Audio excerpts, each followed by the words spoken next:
Film की शुरुआत होती है डिटेक्टिव फ्रैंक से, जो होमिसाइड डिवीजन में काम करता है। वो अपने दिन की तैयारी कर रहा होता है, तभी उसे उसकी प्यारी बेटी सैम का फोन आता है, जो अपनी माँ के साथ दूर किसी और शहर में रहती है। सैम उसे किसी खास इवेंट के लिए इनवाइट करती है और फ्रैंक वादा करता है कि वो जरूर आएगा। वो ये भी बताता है कि उसने उसके लिए एक तोहफा तैयार किया है, लेकिन अभी वो उसे सरप्राइज रखना चाहता है। फोन कॉल के बाद फ्रैंक अपने कोवर्कर स्लेटर से मिलता है। दोनों मिलकर एक सस्पेक्ट से पूछताछ करने निकलते हैं। स्लेटर फ्रैंक को समझाता है कि इस बार रेकलेस मत होना, वरना फिर किसी मुश्किल में फंस सकते हैं। जल्द ही दोनों एक पोर्ट पर पहुंचते हैं, जहां उनका सामना एक वर्कर जीमी से होता है। लेकिन जीमी कोऑपरेट करने के बजाय अचानक गन निकाल लेता है और अपने ही कोवर्कर को हॉस्टेज बना लेता है। वो फायरिंग करता है और वहां से भागने की कोशिश करता है। फ्रैंक उसे शिपिंग कंटेनर्स के मेस में चेस करने लगता है। जीमी इधर उधर फायर करता रहता है, लेकिन आखिरकार उसकी गन खाली हो जाती है। इस बात का एहसास होते ही वो भागकर मेन रोड पर पहुंचने की कोशिश करता है, लेकिन एक तेज रफ्तार गाड़ी उसे टक्कर मार देती है, जिससे जीमी की वहीं मौत हो जाती है। फ्रैंक भी उसी कार से टकरा जाता है और सिर पर गंभीर चोट लगती है। उसके कानों से खून बहने लगता है। फिर सीन कट होता है और कुछ महीने बाद का समय दिखाया जाता है। अब फ्रैंक एक हियरिंग एड का इस्तेमाल करता है। पता चलता है कि उस हादसे में उसकी कॉकलिया को नुकसान पहुंचा था, जिससे उसकी सुनने की क्षमता काफी कम हो गई। एक दिन फ्रैंक अपने ऑफिस में होता है जब उसे सैम का वीडियो कॉल आता है। सैम ने अपने डैड के लिए साइन लैंग्वेज सीखनी शुरू कर दी है। वो फ्रैंक को अगले हफ्ते अपने रिसिटल में आने का इनवाइट देती है, लेकिन फ्रैंक मना कर देता है। वो कहता है कि उसे भीड़ भाड़ और शोर सहना मुश्किल लगता है। सैम उससे बार बार आने की गुजारिश करती है, लेकिन तभी फ्रैंक का हियरिंग एड अचानक तेज आवाज करने लगता है। फ्रैंक कुछ भी सुन नहीं पाता और मजबूरी में कॉल काट देता है। बाद में फ्रैंक अपनी तबीयत का चेकअप कराने डॉक्टर के पास जाता है। कुछ टेस्ट करने के बाद डॉक्टर बताती है कि उसकी कोकलिया की हालत काफी खराब हो चुकी है और उसकी सुनने की ताकत 80% तक घट गई है। वो उसे सलाह देती है कि तेज आवाजों से दूर रहे, क्योंकि वो हमेशा के लिए बहरा हो सकता है। डॉक्टर फ्रैंक को ये भी कहती है कि वो सबसे बुरी स्थिति के लिए तैयार रहे और अपने साइन लैंग्वेज के लेसन पर काम करे, क्योंकि आगे ये उसकी कम्युनिकेशन के लिए जरूरी हो सकता है। शाम को फ्रैंक अपनी ड्यूटी पर वापस लौटता है, जहां उसे हाइड पार्क में ड्रग डीलर से जुड़े एक डबल मर्डर की तफ्तीश करने की जिम्मेदारी दी जाती है। पीड़ितों को करीब से गोली मारी गई थी, लेकिन किसी ने कातिल को देखा नहीं, बस गोलियों की आवाज सुनी। फ्रैंक उस लोकल आदमी से मिलता है जिसने सबसे पहले लाशें देखी थी, लेकिन जब वो आदमी कुछ समझाने की कोशिश करता है, फ्रैंक उसे ठीक से सुन नहीं पाता। यहीं पर उसे सिर दर्द होने लगता है, क्योंकि हेलीकॉप्टर के बीकन, कैमरा और सायरन की आवाजें सब गड़बड़ हो जाती है। आखिरकार परेशान होकर फ्रैंक और बर्दाश्त नहीं कर पाता और गाड़ी में लौटने का फैसला करता है। अगली रात एक मायूस फ्रैंक बार में अकेले बैठा शराब पी रहा होता है। तभी उसका कोवर्कर स्लेटर अचानक पहुंचता है। फ्रैंक अपने हियरिंग एड का वॉल्यूम बढ़ा देता है ताकि वो उसे ठीक से सुन सके। पता चलता है कि स्लेटर ने होमिसाइड डिवीजन से ट्रांसफर लेकर नारकोटिक्स डिवीजन ज्वाइन कर लिया है। वो अपने पुराने पार्टनर को तसल्ली देने की कोशिश करता है। बताता है कि बहुत से पुलिस वाले जो डिसेबिलिटी के साथ है, फिर भी अपना काम बखूबी कर रहे हैं, लेकिन उसकी बातों से फ्रैंक को कोई खास राहत नहीं मिलती। फ्रैंक खुलासा करता है कि उसे बिल्कुल बेकार महसूस हो रहा है और वो तो अपनी नौकरी छोड़ने तक की सोच रहा है। ये सुनकर स्लेटर उसे एक ऐसा काम ऑफर करता है जो उसकी हालत के लिए सूट करे। पता चलता है कि हाइड पार्क केस में एक नया लीड मिला है और एक गवाह सामने आई है जो खुद बहरी है। स्लेटर फ्रैंक से कहता है कि वो इंटरप्रेटर बन जाए, क्योंकि ऑफिशियल इंटरप्रेटर अगले हफ्ते तक लीव पर है। फ्रैंक कहता है कि उसकी साइन लैंग्वेज में अभी इतनी पकड़ नहीं है, फिर भी उसका दोस्त उसे मनाता है और वो अनिच्छा से इस काम को कबूल कर लेता है। गवाह एक 33 साल की औरत है जिसका नाम ईवा है, जो मर्डर के वक्त सीन पर मौजूद थी, लेकिन पुलिस को फौरन रिपोर्ट करने के बजाय उसने 2 दिन बाद आकर बयान दिया। अगले दिन ये दोनों ईवा के एड्रेस पर पहुंचते हैं, लेकिन देखते हैं कि उसकी बिल्डिंग में ज्यादातर मकान खाली पड़े हैं। जल्द ही वे उसके अपार्टमेंट पहुंचते हैं, जहां फ्रैंक उससे एक हल्के फुल्के तरीके से बातचीत करने की कोशिश करता है, लेकिन ये ईवा को चिढ़ा देता है, क्योंकि वो एक प्रोफेशनल इंटरप्रेटर की उम्मीद कर रही थी। शुरू में वो कोऑपरेट करने से मना कर देती है, लेकिन जब फ्रैंक उसे समझाता है कि वो भी एक पुराना आदमी है जो एक हादसे के बाद नई चीजें सीखने की कोशिश कर रहा है, तो वो आखिरकार उन्हें अंदर आने की इजाजत दे देती है। इसके बाद ईवा बताती है कि वो अपना सामान पैक कर रही है, क्योंकि उसे इस बिल्डिंग से बाहर जाना है। बिल्डिंग का मालिक सभी रहवासियों को निकाल रहा है ताकि वहां लग्जरी कंडोज बनाए जा सके। स्लेटर उससे पूछता है, हाइड पार्क वाले इंसिडेंट के बारे में कुछ बताओ। तभी हमें पता चलता है कि भले ही ईवा सुन नहीं सकती, लेकिन वो लिप्स पढ़ लेती है। ईवा बताती है कि उस रात वो बाहर कुछ तस्वीरें लेने गई थी। तभी उसने देखा कुछ लोग लड़ रहे हैं और उसने ये सब रिकॉर्ड करना शुरू कर दिया। ईवा उन्हें वो वीडियो दिखाती है जो 2 लोगों की गोली लगने के साथ खत्म होती है। ये देखकर पुलिस वाले शॉक हो जाते हैं। स्लेटर उसके फोन को सबूत के तौर पर अपने पास रख लेता है और कहता है, हम इसे जल्दी वापस कर देंगे। ईवा डरते हुए कहती है, अगर उन मर्डरर्स को पता चल गया कि मैंने पुलिस से बात की है तो वो मुझे मार डालेंगे। फ्रैंक उसे भरोसा दिलाता है, तुम्हें कुछ नहीं होने दूंगा। इसके बाद फ्रैंक वॉशरूम जाता है और वहां शेल्फ पर कुछ मेडिकेशन रखी देखता है। थोड़ी देर बाद जब पुलिस वाले वहां से जाने लगते हैं, स्लेटर बताता है कि उसने ईवा के रिकॉर्ड्स चेक किए हैं और उसे पता चला कि ईवा पहले रिहैब जा चुकी है। फ्रैंक भी कहता है, मैंने उसके वॉशरूम में नालोक्सोन देखा जो ओवरडोज ट्रीट करने के लिए इस्तेमाल होता है। इससे उसे यकीन हो जाता है कि ईवा उस रात फोटो खींचने नहीं गई थी बल्कि शायद अपने लिए ड्रग्स ढूंढ रही थी। अगले सीन में दोनों पुलिस वाले अलग अलग कार्स में रवाना होते हैं। स्लेटर ईवा का फोन अपने साथ ले जाता है, लेकिन तभी फ्रैंक को याद आता है कि उसने अपना फोन ईवा के अपार्टमेंट में ही छोड़ दिया है। वो वापस जाने का फैसला करता है। उसी वक्त हाइड पार्क शूटिंग में शामिल लोग भी ईवा के अपार्टमेंट पहुंचते हैं, जिनका लीडर मेसन है।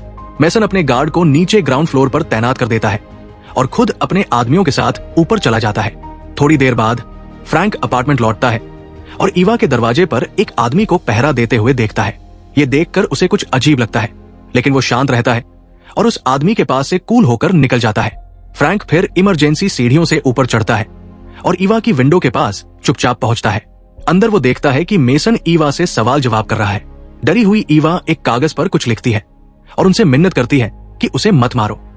इस दौरान फ्रैंक उनकी बात सुनने की कोशिश करता है, लेकिन उसकी हियरिंग एड की बैटरी लो हो रही है। मेसन ईवा से पूछता है, क्या किसी और ने भी वो वीडियो देखा है? ईवा मजबूती से कहती है, नहीं, लेकिन मेसन को उस पर भरोसा नहीं होता। वो उसे एक इंजेक्शन से मारने की तैयारी करता है। फ्रैंक के पास अब और कोई रास्ता नहीं बचता। वो खिड़की का शीशा तोड़कर अंदर कूदता है।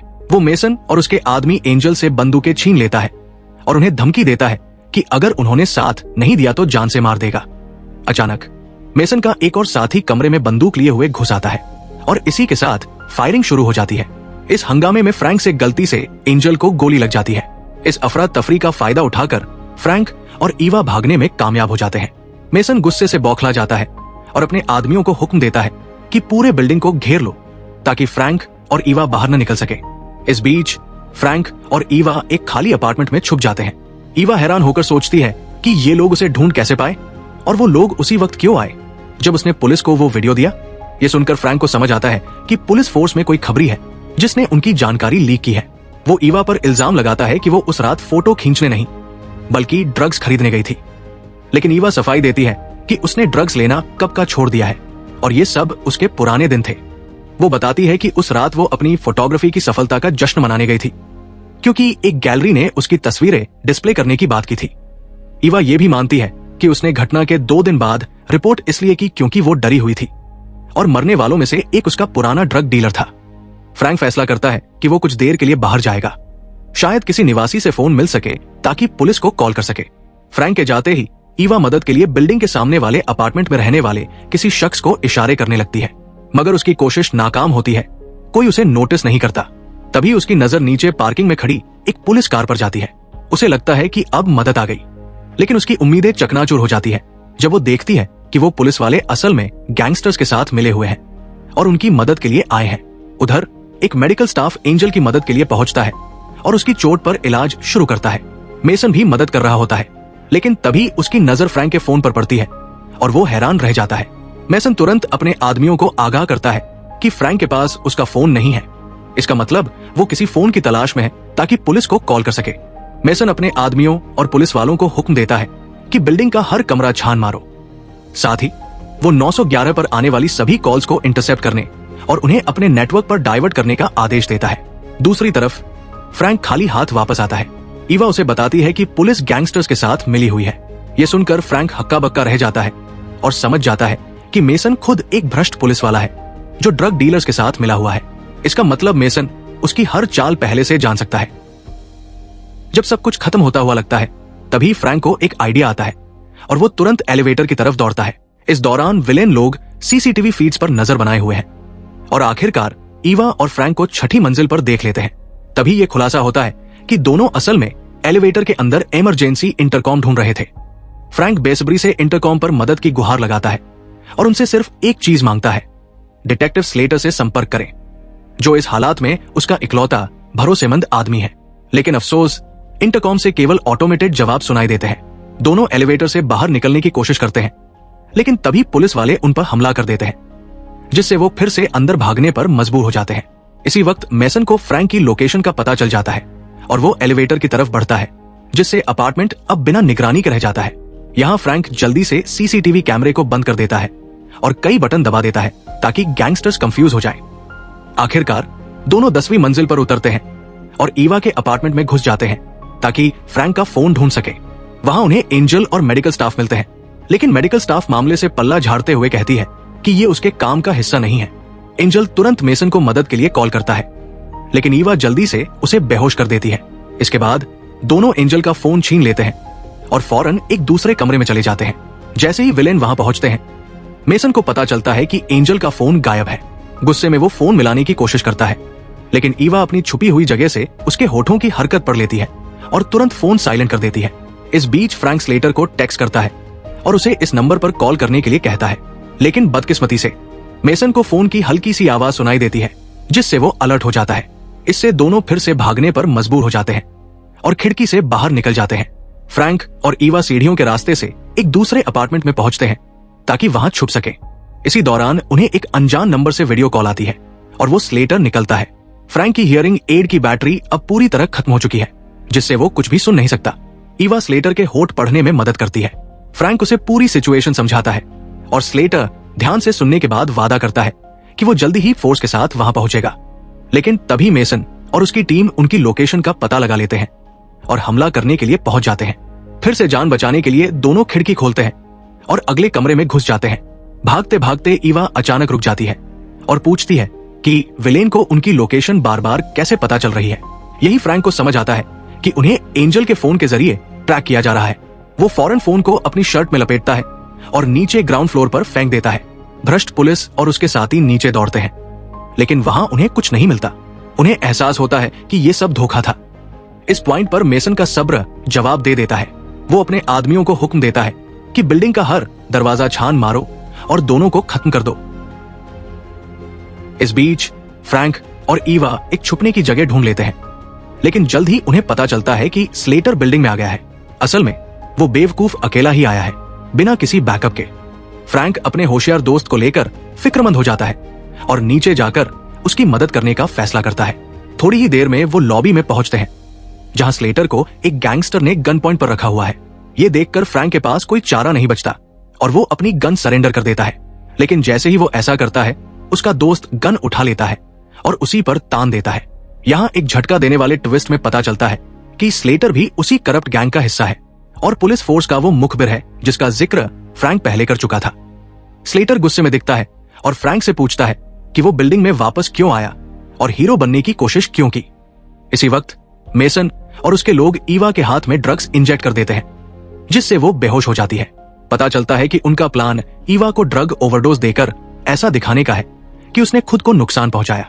इसके बाद स्लेटर फ्रैंक को रिश्वत देने की कोशिश करता है कि वो चुप रहे और उनके गैंग को ज्वाइन कर ले। हमारा हीरो मजबूरन हाँ करता है, क्योंकि उसके पास कोई और रास्ता नहीं बचता। विलन खुश हो जाते हैं और ईवा के बेहोश जिस्म को उसके कमरे में अकेला छोड़ देते हैं। फिर वो फ्रैंक को लेकर बिल्डिंग से निकलने लगते हैं, लेकिन जैसे ही वो एलिवेटर में होते हैं, फ्रैंक एक प्लान सोच लेता है। वो एक पुलिस वाले की गन छीन लेता है और एलिवेटर का बटन दबाकर दरवाजा बंद कर देता है। उन्हें कुछ देर के लिए अंदर फंसा देता है। फ्रैंक जल्दी से ईवा के कमरे की तरफ दौड़ता है और उसे नालोक्सोन इंजेक्ट करता है, जो उसे बाथरूम में मिला था। ईवा जल्द ही होश में आ जाती है, लेकिन वो फ्रैंक को बताती है कि नालोक्सोन का असर सिर्फ 10 मिनट तक रहेगा, उसके बाद वो फिर से बेहोश हो जाएगी। इस बीच मेसन अपने आदमियों को हुक्म देता है कि वो बिल्डिंग को चारों तरफ से घेर ले और हर कोना छान मारे। वो उन्हें सारे रास्ते ब्लॉक करने को कहता है और इस बार फ्रैंक को मारने का फैसला करता है। दूसरी तरफ फ्रैंक ईवा को गन थमाता है और कहता है, जो कोई भी खिड़की से अंदर आए उसे एक गोली मार देना। इसके बाद वो कमरे में पेट्रोल छिड़कना शुरू करता है। बिना वक्त गवाए फ्रैंक जल्दी से आग लगा देता है। कुछ ही पलों में घना धुआं उठने लगता है, जो नीचे पैदल चलने वालों का ध्यान अपनी ओर खींचता है। जल्द ही कई पुलिस की गाड़ियां और फायर ट्रक वहां पहुंच जाते हैं। ये देखकर मेसन के ज्यादातर आदमी घबरा जाते हैं और भाग खड़े होते हैं। उसी दौरान मेसन, जो बाहर था, खिड़की के जरिए अपार्टमेंट में दाखिल होता है। उसका इरादा साफ है, फ्रैंक और ईवा को ढूंढ निकालना, जो अभी भी छुपे हुए हैं। वो तेजी से टॉयलेट की तरफ बढ़ता है, लेकिन तभी फ्रैंक और ईवा अचानक उस पर एसीटोन डाल देते हैं। मेसन दर्द से चिल्लाने लगता है और ये मौका पाकर दोनों वहां से भाग निकलते हैं। हालात के बावजूद जिद्दी मेसन हार मानने से इनकार करता है और स्लेटर को मजबूर करता है कि वो उसके साथ मिलकर उन्हें ढूंढे।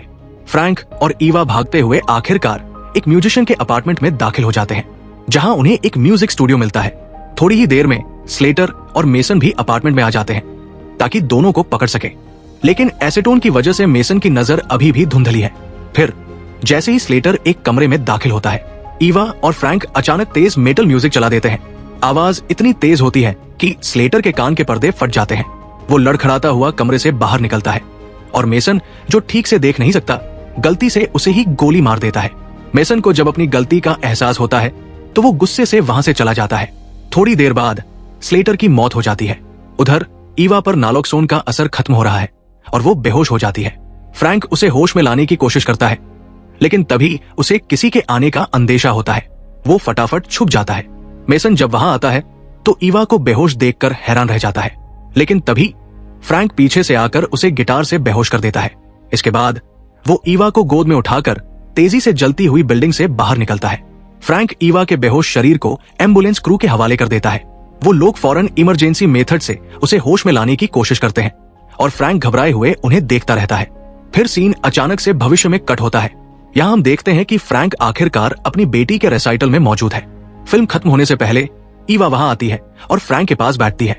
वो उसका हाथ थाम लेती है। ईवा उस खौफनाक हादसे से बच चुकी है और अब दोनों एक रिश्ते में नजर आते हैं।